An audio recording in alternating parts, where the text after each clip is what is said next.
what what what what what what what what what what what what what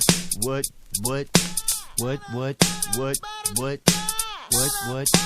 Assalamualaikum warahmatullahi wabarakatuh. Perkenalkan, saya Tovana Numadiva bersama Nike Nur Afelia akan mempresentasikan sebuah review jurnal tentang negosiasi internasional dan budaya bisnis, studi kasus pada perusahaan raksasa Google.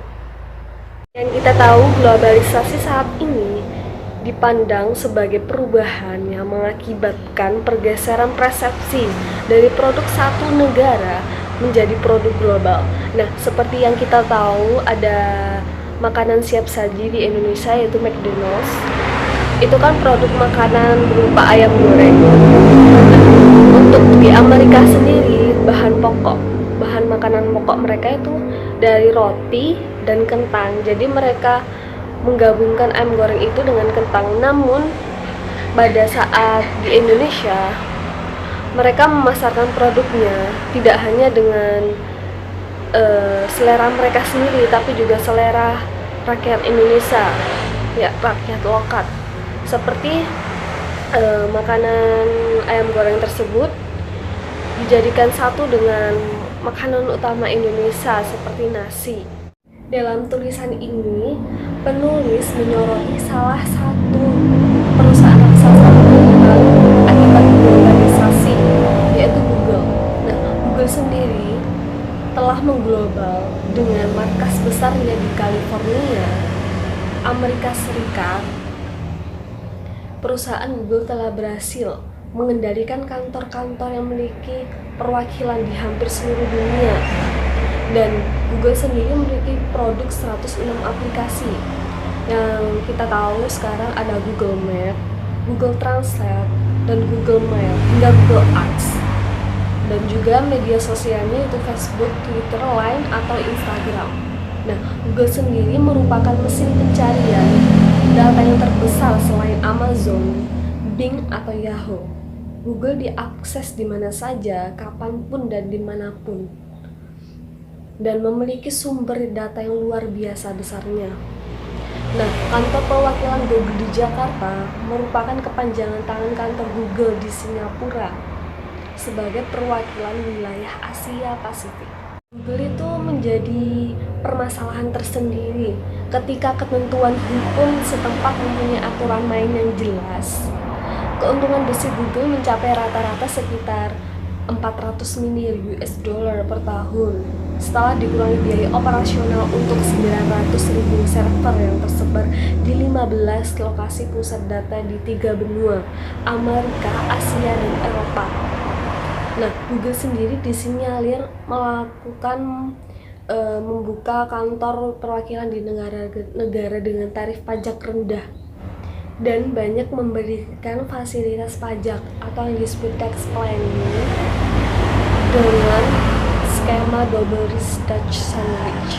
Nah, skema tersebut memungkinkan Google memanfaatkan sistem perpajakan negara lain. Google menjual produk information technology IT sebagai intellectual property keluar Amerika Serikat dengan harga sangat tinggi dan mendapatkan keuntungan besar. Tetapi jika dijual di Amerika, maka Google harus dikenakan tarif pajak sebesar 35%. Dengan besar tarif pajak tersebut, maka produk IT tersebut dijual ke luar Amerika, sehingga Google hanya cukup membayar tarif pajak sebesar 2,2% dan bisa hemat 32,8%. Penelitian sumber data dalam tulisan ini berasal dari teks-teks yang dikeluarkan secara online melalui laman Google seperti bbc.com, cnnindonesia.com, detik.com, kompas.com, liputan6.com, dan mediaindonesia.com, dan tribunnews.com, serta tirto.id. Teks-teks yang menjadi sumber data tersebut dikelola dan ditelaah sebagai informasi yang menyampaikan isu menarik tentang dampak globalisasi terkait perusahaan teknologi raksasa Google yang melakukan penghindaran diri sebagai wajib pajak. Nah, untuk tinjauan teoristis, itu ada langkah-langkah yang perlu dilakukan dalam proses negosiasi, yaitu sebagai berikut. Ada yang pertama, jangan mengidentifikasi budaya pihak negara lain terlalu cepat, karena pihak negara lain memungkinkan berasal dari konsep mutu kultur. Panggilan nama perlu dipelajari agar tidak salah menyebut atau salah mengejanya. Tampilan pakaian tidak selamanya menunjukkan kesesuaian dengan cara berbicara dan cara mengambil keputusan. Bahasa dan aksen bicara perlu diperhatikan dan dipertimbangkan dari daerah mana pihak negara lain tersebut. Nah, yang kedua, jika negara barat lebih menekankan doing, maka negara bagian timur lebih menekankan perasaan. Mempertimbangkan dahulu berbicara, karena semua itu dapat menciptakan hubungan yang lebih kuat daripada hanya doing semata-mata. Nah, yang ketiga, itu usahakan memformulasikan pernyataan dengan sederhana, konsisten, dan stabil. Nah, untuk yang keempat, jangan mengasumsikan semua aspek budaya adalah sama secara signifikan. Di Jepang contohnya, berkonsultasi dengan pihak-pihak yang relevan untuk ambil keputusan lebih penting daripada memberi hadiah, memberi reward. Nah, untuk yang kelima, itu pertimbangkan lagi bahwa norma-norma interaksi yang melibatkan pihak negara lain pasti berbeda dengan interaksi antara negara-negara sahabat. Nah, yang terakhir, jangan merendahkan budaya pihak negara lain. Contohnya, seorang mahasiswa Amerika yang sedang belajar bahasa Jepang mencoba untuk mengucapkan selamat tahun baru kepada temannya. Orang Jepang dalam bahasa Jepang dasar, tetapi mahasiswa Amerika itu melupakan satu huruf. Akibatnya teman orang Jepang itu membahas dengan ejekan. Itu. Jadi beda kata satu huruf saja. Itu juga beda kalimat. Nah, untuk pembahasannya ada pada tabel berikut ini.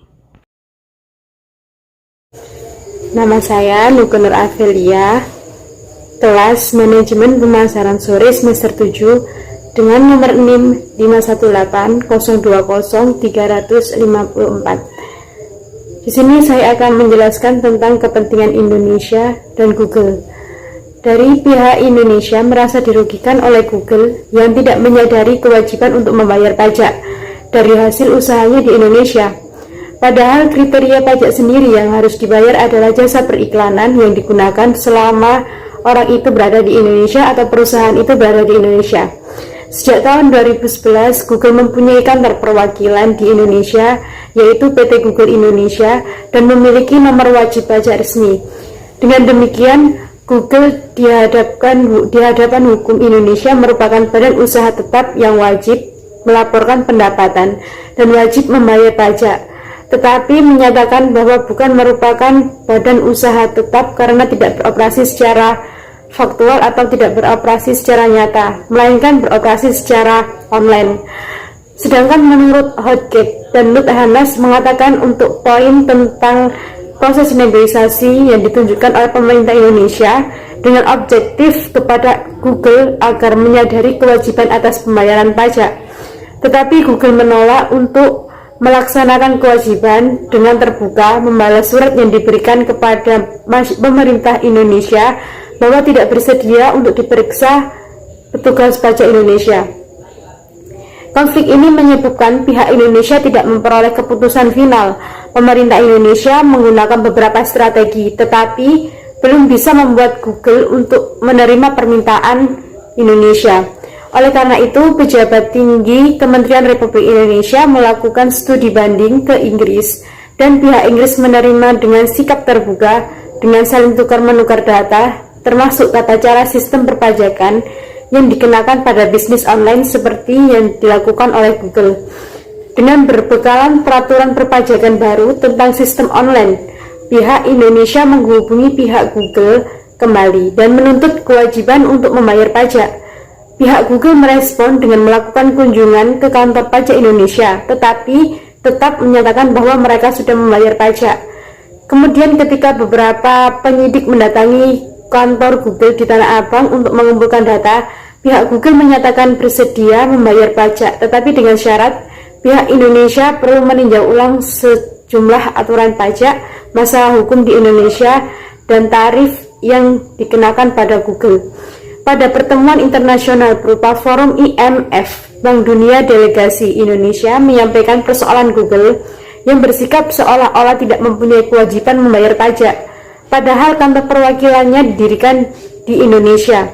Dari situ pihak Indonesia mulai mengancam pihak Google untuk dilanjutkan ke ranah hukum, dan dari situ juga Google mulai menulis surat permintaan maaf ke Indonesia dan bersedia membayar tunggakan pajak. Bahkan pejabat eksekutif senior datang untuk menemui pejabat tinggi Kementerian Keuangan untuk menegosiasikan mekanisme pembayaran pajak. Google pemeriksaan diupaya selesai akhir tahun 2016. Namun Google bersikap keras kepala lagi dengan menyatakan bahwa kantor yang di Indonesia hanya sebagai kantor perwakilan dan bukan badan usaha tetap yang mempunyai kewajiban pajak. Pihak Indonesia tampaknya mulai bersikap membuka pintu pernyataan ancaman penutupan terhadap portal Google di Indonesia, tetapi membuka pintu negosiasi jumlah besaran pajak Google melunak dan menyerahkan nilai tawaran pembayaran pajak, tetapi besarannya sangat rendah, itu pun tanpa menyerahkan data elektronik keuangan yang diminta Indonesia selama berbulan-bulan. Atas sikap Google yang memandang rendah pihak Indonesia mengancam Google agar membayar pajak denda 400% serta ranah hukum yang bisa menyeret Google ke dalam penjara.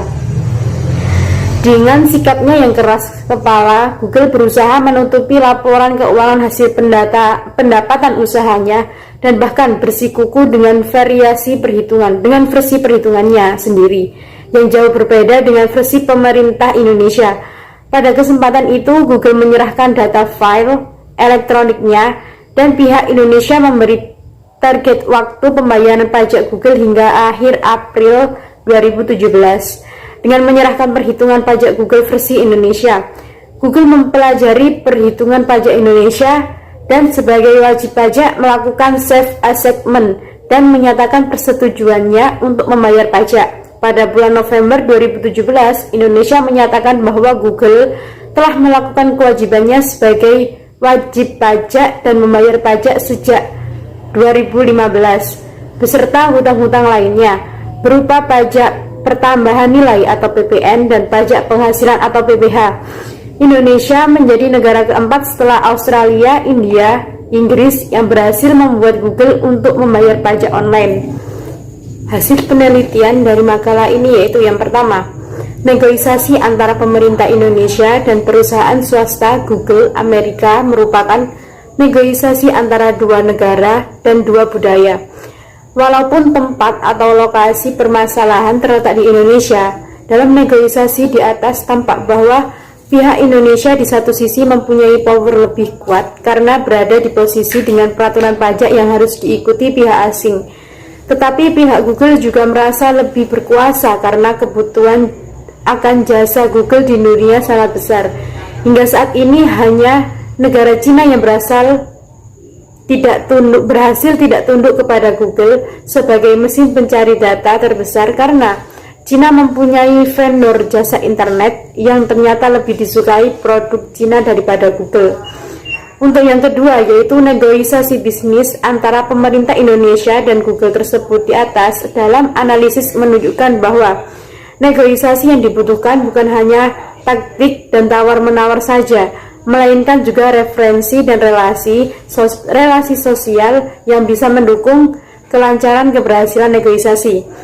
Untuk poin yang ketiga yaitu dari kasus Google yang terjadi antara pemerintah Indonesia dan pihak swasta Google dari Amerika ditunjukkan bahwa negosiasi bisnis yang berlangsung 1 tahun lebih ala budaya Amerika yang secara stereotip bersikap objektif, cepat mengambil keputusan, tidak bertele-tele, tepat waktu, dan segera menuntaskan transaksi. Ternyata dalam negosiasi dengan pemerintah Indonesia untuk permasalahan pajak tersebut, semua karakter tersebut tidak sesuai. Yang lebih tampak dalam negosiasi adalah pihak Google Amerika tersebut waktu, tidak tepat waktu, dan bertele-tele, tidak profesional, dan bersikap subjektif. Bahkan pihak Google tidak malu untuk melakukan tawar-menawar nilai besaran pajak hingga serendah-rendahnya yang tidak sesuai dengan perhitungan nilai besaran pajak yang telah dilakukan oleh pihak pemerintah Indonesia. Sedangkan poin yang keempat, yaitu Indonesia telah melakukan tindakan yang tegas antara lain, yaitu ancaman yang akan membawa persoalan Google ke pengadilan, termasuk juga ancaman untuk menutup akses Google di Indonesia. Dengan demikian, hal tersebut menunjukkan bahwa Indonesia tidak bisa diremehkan oleh Google dan peraturan pajak di Indonesia tidak bisa dimanipulasi atau tidak bisa diganggu-gugat.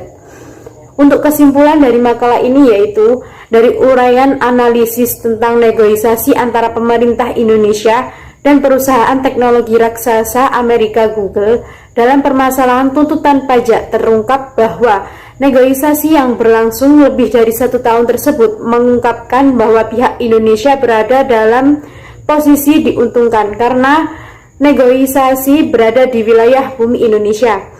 Sementara perwakilan Google dari Singapura dan eksekutif senior Google dari Amerika Serikat harus datang ke Indonesia untuk menyelesaikan kewajibannya.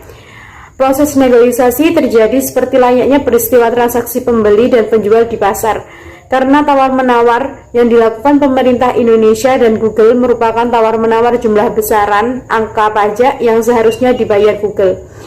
Dalam negosiasi internasional antara pemerintah Indonesia dan perusahaan Google, peran budaya tidak memainkan peran penting karena bisnis pajak yang dilakukan Google mencapai jumlah miliaran dolar atau triliun rupiah yang diperjuangkan agar pajak pertambahan nilai dan pajak penghasilan tidak perlu dibayarkan. Dalam hal ini, kekuasaan dan uang memainkan peran penting daripada budaya. Tujuan Google adalah kekuasaannya untuk unggul menjadi vendor akses internet yang paling besar di dunia, tetapi membayar pajak sedikit. Dengan demikian, perusahaan Google dapat dikatakan melakukan kelihayannya melalui segala cara sukses agar sukses dengan tidak membayar pajak dan jika membayar serendah-rendahnya. Demikian presentasi dari kelompok kami. Apabila ada salah kata dan kekurangan, mohon maaf yang sebesar-besarnya. Wassalamualaikum warahmatullahi wabarakatuh.